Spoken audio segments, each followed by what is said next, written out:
Mtazamaji mpendwa, ni wakati mwingine njema. Niko na furaha katika moyo wangu kwa ajili ya kukutana pamoja na wewe kwa ajili ya neno la siku ya leo. Na niko na imani ya kwamba Mungu anakupenda, amekuhifadhi na amekupa neema kwa ajili ya kukutana pamoja nami kwa ajili ya neno la Mungu. Ninapoanza kufundisha, najua ya kwamba katika unyenyekevu na kusii ukae na utulie kwa ajili ya muta ambayo naenda kukutana na wewe, nao utabarikiwa katika jina la Yesu. Wacha tuombe na tuendelee.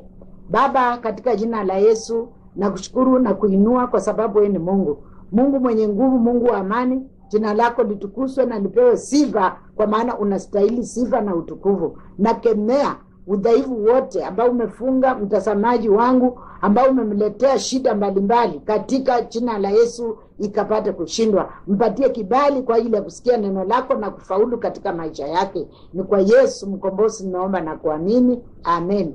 Mimi kwa majina naitwa Catherine Malenya wa Faith Believers Church hapa Kakamega, na niko na imani ya kwamba wewe mwanandoa, nataka niongee pamoja nawe katika maisha yako. Neno linasema ya kwamba mwanamke wa maono. Tunapata kitabu cha Luka 1 mstari ni 30 tukiendelea. Luka mstari wa kwanza 30 tukiendelea, inasema ya kwamba Mariamu alipata neema kwa Mungu, akasema, tazama mimi ni mcha kazi wa Bwana, moyo wangu wamfurahia Bwana, na roho yangu imefurahia Mungu mwokozi wangu. Unaona, Biblia inasema kwamba Mariamu alikuwa mwanamke mtulivu, na wakati alikuwa pato ako msichana, alipata neema kubwa kutoka kwa Mungu. Tunaona kwamba alipopata hii neema, alikubali akasema kwamba moyo wangu umemfurahia Bwana, kwa sababu Mungu alikuwa amemchakua. Wakati wewe uko hapo mama, Mungu anakupenda, amekuchakua, amekupa neema ya uzima, amekupa neema ya watoto, amekupa neema ya ndoa. Na inafaa ushukuru Mungu kila wakati ukitembea katika unyenyekevu.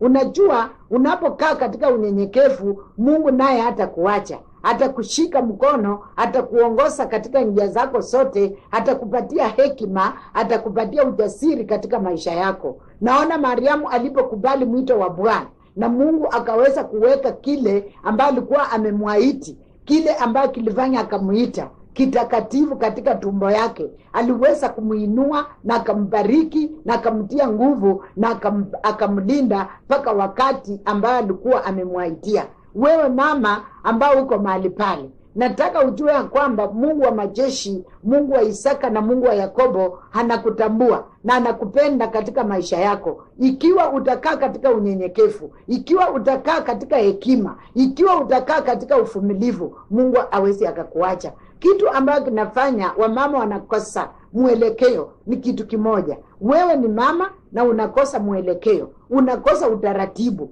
unakuwa mama wa kupayuka, unakuwa mama wa kutoa siri ya nyumba yako. Wakati unatembea ukikutana na marafiki, unaanza kuambia hali na hukumu ambao unapitia. Kuna siku nilihubiri nikasema, wakati unalialia ukiambia hao watu, huwa wanakusaidia namna gani? Unajua watakupomoa badala ya kuchenga, watakwambia mambo mabaya hata yenye hakuna, kwa sababu mwenyewe umeanza. Uwe mama mwenye maono ya kujua, ninataka nikae katika boma yangu, ninataka kufanya hii, ninataka boma langu likae hivi, nataka watoto wangu wasome mpaka kiwango fulani, ninataka nijenge nyumba mzuri, ninataka ninunue gari, ninataka ninunue shamba, yani uwe mama ambao uko na maono. Unaona, mama wa maono alifanya biashara, akafanya biashara mwenyewe akiweka pesa, na wakati aliweka akaenda akalitafuta shamba akalinunua. Mama wa maono hata kwa boma hawajii mzee kazi yote. Hata siku moja anaweza kitolea akanunua kitu kwa nyumba, anaweza kitolea akanunua hata ng'ombe,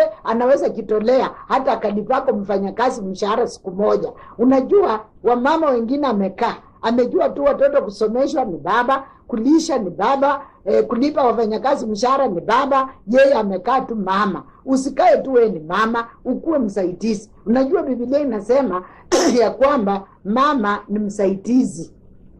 Na ukiwa msaidizi wa mtu, wewe unafanyanga kazi kubwa kuliko mwenyewe, kwa sababu utasaidia mahali popote ambao utaona kuna upungufu, utasaidia. Nataka nikwambie, ndoa yako inakosa kuendelea kwa sababu umekosa maono. Ndoa yako imekosa kusonga kwa sababu wewe unapishana na mzee wako. Usipishane na mzee. Na wengine nao unapotazama katika ndoa nyingi kwa sahi, watoto wamepotea, watoto wetu wanaharibika, wamekuwa watoto ambao wana mwelekeo kwa sababu wengine ni wa baba, wengine ni wa mama. Mtoto anajiweka tu, ati kama hako na jambo ataambia tu baba, hawezi ambia mama. Mwingine amejiweka anataka kuambia tu mama, hawezi kuambia baba. Na unajua Mungu alisema ya kwamba mafundisho ya mtoto ndio aitwe mtoto, akuwe mtu mzima mwenye akili. Lazima atafundishwa na watu wawili. Atafundishwa na mama na atafundishwa na baba na atafundishwa na majirani na atafundishwa na babu. Ndio sasa atakuwa mtoto. Lakini sasa wasai ninaona watu wanalia, watoto wanapata mimba wakiwa watoto wadogo wa miaka 10 na kitu. Ni kwa sababu malezi imekuwa mbaya. Wakati mama anaonya mtoto, papa anasikia uchungu. Wakati papa anachapa mtoto, mama anakuwa na uchungu, anaanza kumtusi. Hiyo ndio imeleta hii shida zote ambao mnaona. Lakini mkiwa tu wa mama ambao utarudi pamoja kuanzia leo na mzee wako, mkuwe kitu kimoja, nyumba yenu inaenda kupatilika, watoto wenu wanaenda kupatilika, na mtakuwa na faida katika boma lenu, kwa sababu mtafanya kazi wote. Huyu anafanya hii na huyu anafanya hii. Mkikuja pamoja, mkikaa kwa meza, mnaanza kuongea mwezi huu mimi nimepata shilingi 10 na mimi nimepata shilingi 5. Mnaweka pamoja, mnajua kwamba boma letu tutasongesha hatua kutoka mahali liko na lisonge kwa hatua fulani. Hiyo ndio mwanamke wa maono. Mwanamke wa maono akai tu, anaweza fuka kuku moja, italeta kuku zingine, na atauza, atanunua kondoo. Hiyo kondoo itanunua ng'ombe, atakunywa maziwa ndani. Huyo ndio mwanamke wa maono, kwa sababu ukikaa bila chochote katika mikono yako, na wewe ni mama, mtoto anafundishwa, anafukuzwa shule, baba ametoka ameenda kibarua, wewe umebaki kwa boma, unaangaliana tu na mtoto. Badala ya kuchukua shilingi 50 yenye umeuza maziwa ama mayai, una chochote. Mnaangaliana tu, badala ya kumrudisha shule, mnaanza kusengenya, mnasema baba yako, baba yako, baba yako. Hiyo itaendelea mpaka lini? Ni vizuri kama wewe ni mama, ujipange uwe mama wa maono, wa kujua ya kwamba nikiwa na hii itanisaidia wakati fulani, nikiweka hii itanisaidia katika maisha yangu, nikiweka hii itasaidia watoto wangu. Wewe ndio utakuwa mama mzuri. Tunaona Mariamu alipopata hii ujumbe wa Mungu, alifurahi sana ndani ya moyo wake, akijua ya kwamba akimpata huyu mtoto atamtunza kwa njia ambayo inafaa, hata muacha, hata kuwa na wasiwasi. Roho yake ikamfurahia Bwana sana, na tunaona kwamba mpaka akaita Bwana mwokozi wake. Ewe unapotaka kukaa maisha mazuri mama, na maono iongezeke ndani yako, ni sharti uokoke na ukae ndani ya Kristo. Ukikaa ndani ya Kristo, utakuwa mama ambao una tamaa, hauna mahangaiko katika maisha yako. Utaendelea kila wakati katika njia ambayo inafaa. Utaendelea katika mwenendo mzuri. Utaendelea katika mwenendo wa kujenga boma. Utaendelea katika mwenendo wa kuwa na upendo na majirani, kuwa na upendo na watoto wako na mume wako. Ile nyumba ambao watu wamekawanyika kiimani, watu wamekawanyika kimawazo, hiyo nyumba haisongi, imeporomoka, kwa sababu kila mtu anafikiria mambo yake. Mwingine anafikiria hii, mwingine anafikiria hii. Lakini mkifikiria mambo mamoja na mkae pamoja na mnie mamoja kama Kristo aliposema, utaona ya kwamba kuna mabadiliko. Nyinyi ni watu wa maana sana, mnaweza fanya mambo makubwa, lakini kwa sababu mmekawanyika akili, kila mtu ana akili yake, kila mtu mama anaona ako na akili kuliko mzee, mzee anaona ako na akili kuliko mama. Mama akisema situngefanya hii, mzee anasema huwezi kunikontrol kwa hii boma, na mzee akisema tufanye hii, mama anasema hii ya mimi sitaki tufanye. Hiyo ndio imefanya mmekwama pale, na hakuna siku mtasonga. Lazima mrudi kuwa pamoja, akili yenu muweke pamoja vile Mungu aliwapatanisha, na mkakiri mbele ya watu, mkasema ya kwamba sisi tumekuwa mwili mmoja. Hivyo ndio vile Mungu ataingia ndani ya ndoa yako, ataingia ndani ya maisha yako, na ataendelea kuwahifadhi na kuwainua na kuwapatia baraka. Unajua Mungu anataka kupea baraka, lakini akiangalia mkawanyiko wako, akiangalia mawazo yako, anaona hata nikimpea taaribu tu. Ndio kwa sababu baraka zako pato Mungu anangoja, anataka wewe mama upatilike, ulete utulivu ndani ya akili yako, ili Mungu akufungulie njia zako. Anajua tu akikufungulia, na hiyo majivuno na hiyo madharau na hiyo kiburi unaenda kuharibu. Lakini anza kunyenyekea kuanzia saa hii, na uambie Mungu, mimi nataka unibariki, nataka unisaidie, nataka unipe hekima, nataka maono ya kuendelesha familia yangu, maono ya kuendelesha maisha yangu. Mungu ako tayari, atakupatia hiyo maono, na maono itakuwa mazuri sana. Unaona wamama wa maono unapoendelea kutazama katika maandiko, utaona wamama kama Esther alikuwa mama mwenye maono makubwa sana, na ile maono iliweza kuokoa wana wa Israeli. Na sasa tukiwa wamama wa maono, tutaokoa familia zetu, tutaokoa hata majirani wetu kwa sababu ya ile maono. Na nataka nikwambie, si lazima uwe unakaa kwa ofisi ndio utaheshimika. Sio lazima usikike, ujulikane ulimwengu mzima ndio ukuwe wa maana. Wewe tu na Mungu wako na familia yako, ukifanya mazuri, Mungu atakutambua. Na Mungu akikutambua, utakuwa mfanikiwa, utakuwa mwenye baraka, kwa sababu Mungu ndiye anapeana na yeye ndiye atakutambua. Unajua wengine wanataka kujionyesha, anataka kila mtu amtambue, anataka kila mtu ajue kile ambaye amefanya. Alafu kitu imekuja, kama mama amepatako tu pesa kidogo, sasa mambo inapatilika. Anapatilika, anaenda kujifanyia nini? Pengine amepata 10,000 peke yake, anachukua 5, inaishia tu kwa kutengeneza kichwa, anachukua sijui ngapi. Lakini ukiwa mama wa maono, hiyo 2,000 yenye Mungu amekupea, utaenda kufanyia kitu chenye utakuwa unaangalia, chenye kitasaidia boma yako yote. Sasa wewe, wakati umebarikiwa, baraka inakuja siku moja. Wakati umebarikiwa juzi, karibu leo na kurejesha, na kuambia kwamba ukibarikiwa utakaa ufumilie kama mama, uombe Mungu na Mungu akupatie mwelekeo. Akisha kupea mwelekeo, utaanza kufanya mambo tofauti na yale ambayo ulikuwa unafanya kule nyuma. Ndio kwa sababu nakwambia, hautangoja mtoto amefukuzwa shule papa arudi. Utapeleka mtoto shule, maana uko na kanyungu kako kidogo unaweka hapo, ako kanaitwa hompangi. Unapangi katika hiyo kapangi kako. Utachukua shilingi hapo 100 na upatie mtoto anunue kitabu.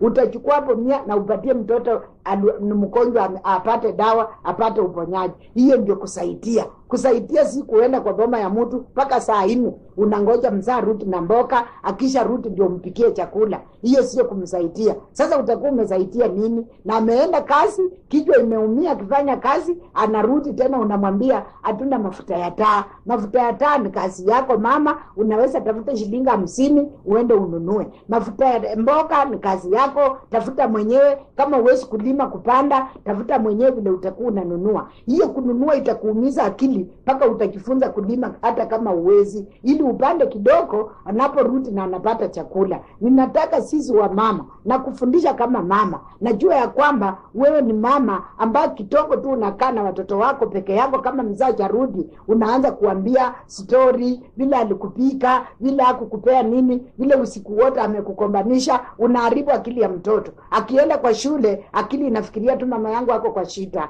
nitamsaidia namna gani? Baba anatesa mama, nitafanyaje? Hiyo inafanya mtoto yake hata hawezi kusoma vizuri. Akili inarudi nyuma kwa sababu mafundisho yako kwake si mazuri. Lakini mwambie tu mambo ambayo inahusu yeye. Mwambie tu, mtoto wangu kasa kusoma, mtoto yangu weka bidii. Hata ukiona mwalimu amekupea kazi, wewe fanya hiyo kazi kwa utulivu. Ukikuja kwa hii boma, fanya yako kazi ya boma. Fundisha mtoto wako ajue kufua, kama ni msichana ajue kupika. Unajua saa hii imelea tu mami. Sasa anafika kiwango ya kupata nyumba yake, ajui kupika, ajui kufua, ajui hata chochote. Anaanza kuteseka, anarudi. Akirudi wewe unapembeleza, anatoka anaenda kuoleka kwingine. Huko tena ni hiyo shida. Tena anatoka anaenda kwingine. Sababu wewe tu ni mami. Usipembeleze mtoto kumwambia mami. Mfundishe ukimwambia watu wanakaa hivi, wanafua hivi, wanapika hivi. kana mtoto yako kwa jikoni, mfundishe kupika. Apikeko siku moja chakula alete mkule kwa meza.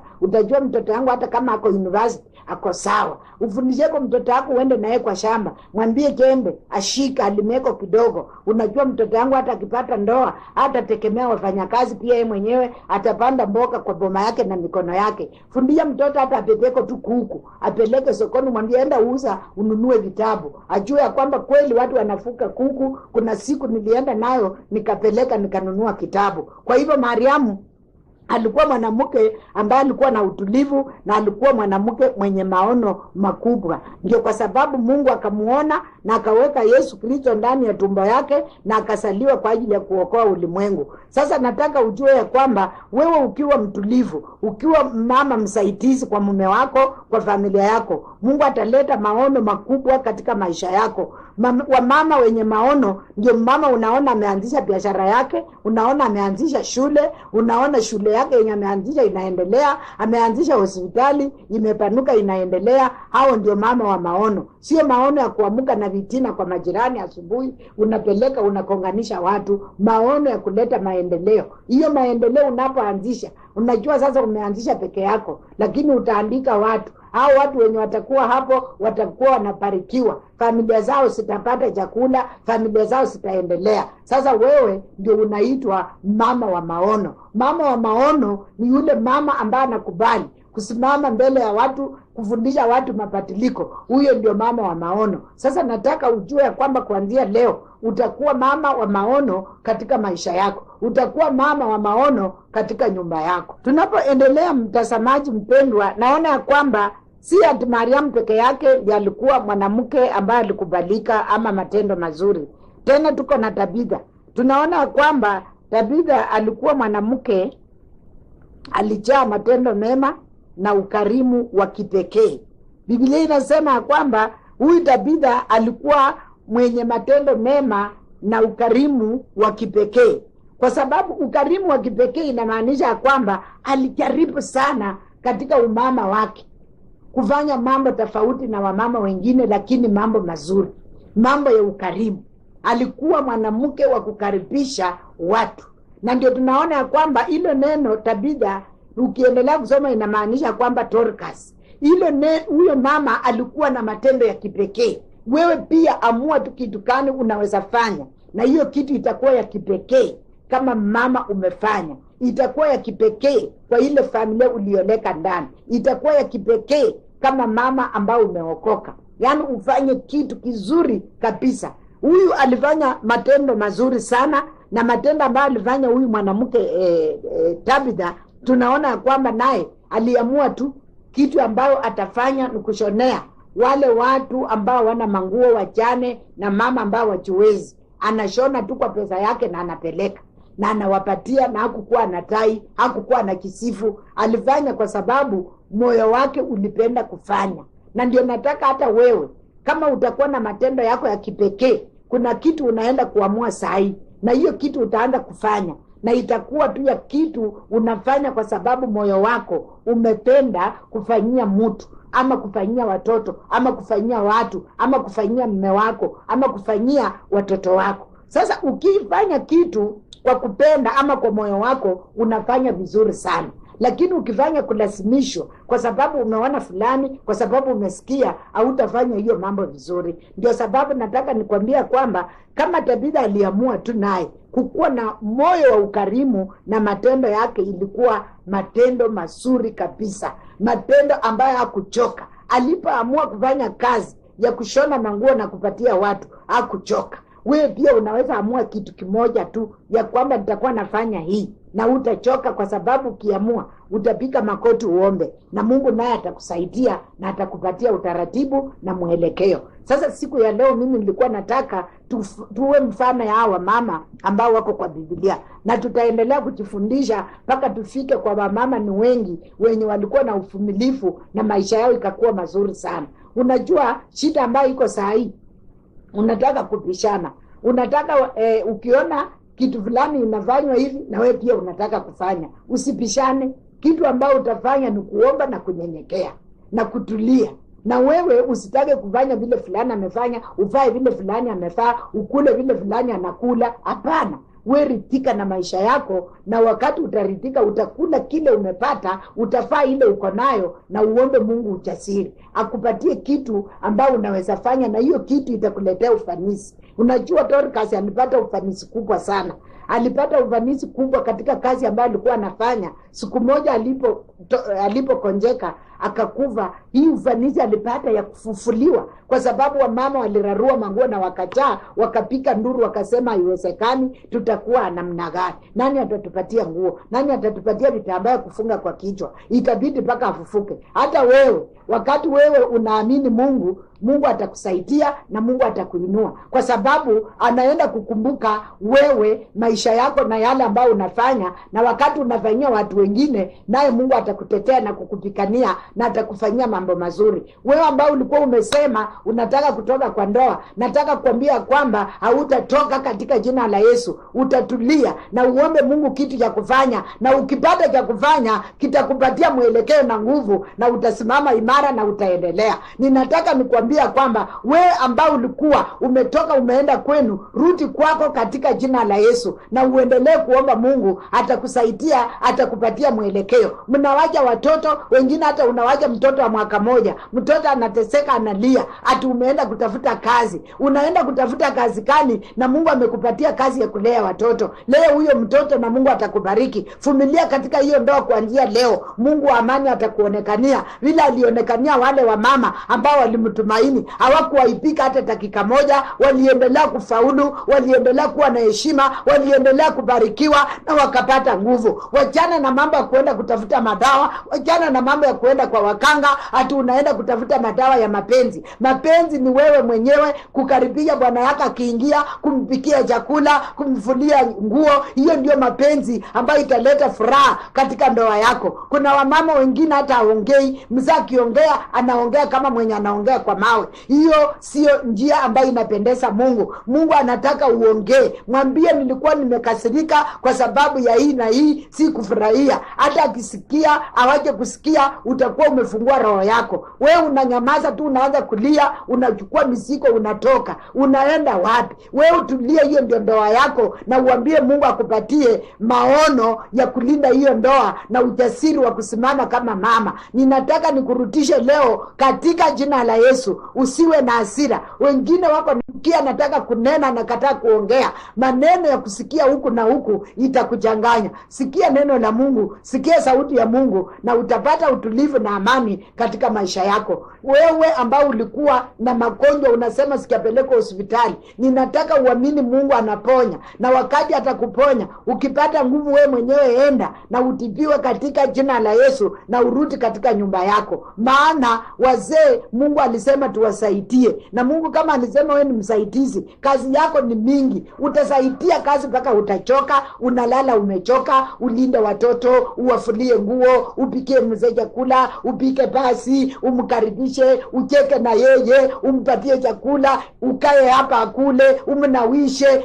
Hiyo ndio kazi ambayo Mungu alikupatia, na ukiifanya kwa upande wako, jaribu kufanya vizuri. Mzee amepatiwa kazi ya kulinda mke, kumnunulia manguo, kusomesha watoto, kuleta chakula nyumbani, na wewe umepatiwa yako. Pati yako wewe cheza vizuri. Unajua kama watu wako kwa kiwanja wanacheza mpira, kila mtu anataka yeye, mimi ndio nitapeana pao, mimi ndio nitaenda kupika pao. Sasa wewe jaribu wa upande wako kama mama, cheza vizuri, fanya kazi ambayo unajua ni kazi ya upande wako. Hapo utakuwa umecheza na utapata pointi 100. Na ukipata 100, wewe utakuwa umefaulu kama mama, na utakuwa na ushindi, na Mungu hatakosa kukupatia mapato. Kila wakati atakukumbuka, atakupea, hautalala njaa, hautatembea uji, Mungu atakusaidia. Kwa hivyo nataka wamama wote ambao walikuwa wamechanganyikiwa, wamekosa kuwa na msimamo, wamekosa hata kuku peke yake yenye umenunua, hata kwa nyumba hakuna kitu chenye umenunua na pesa yako. Maana ukipata pesa inaishia tu saa hiyo kwa vitu yenye haina maana, unarudi tena kungoja.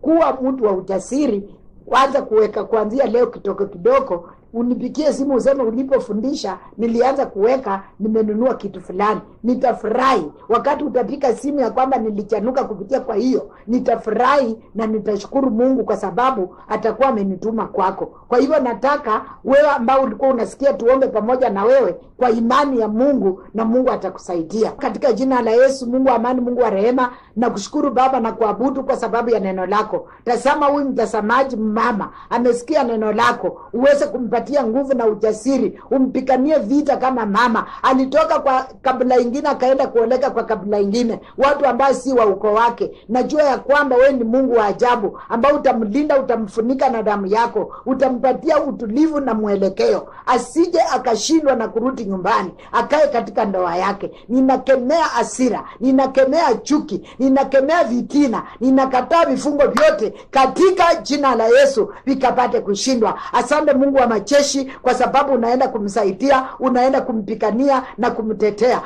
Mshike mkono vile ulishika Dorcas, mshike mkono vile ulisimama pamoja na Hana, mshike mkono vile ulisaidia Esther. Mungu wa majeshi, saidia wamama. Wamama wanateseka, wamama wanapikwa makofi, wengine wanaipika, wanakosa mahali pa kuenda. Leo naombea mama yoyote ambaye ako na mateso, mnyoshee mkono wako wa baraka, mkuse kuanzia saa hii, mnyoshee amani, mpatie utulivu, mpatie uvumilivu, linda watoto wake, badilisha mzee wake. Wazee ambao wameanguka, wamewacha ndoa zao, wanaenda kwa usharati, wanaenda kwa ulevi, wanaenda kwa hasira, ninakataa ile pepo liondoke katika jina la Yesu. Leta upendo na urejesho katika ndoa zao. Wakipika simu ya kwamba kuna ushindi, Baba nitasema na asante. Asante Mungu wa majeshi, asante Mungu wa Israeli, maana unatenda kuanzia sasa, unaonekana kuanzia sasa, unatenda makuu kuanzia leo. Unaleta urejesho Jehova, unaleta amani kwa nyumba zao, unafungua wamama akili Baba, unawapatia ufahamu Jehova. Asante Mungu wa Israeli, maana unaweza. Jina lako litukuzwe na lipewe sifa, ni katika jina la Yesu Kristo nimeomba na kuamini,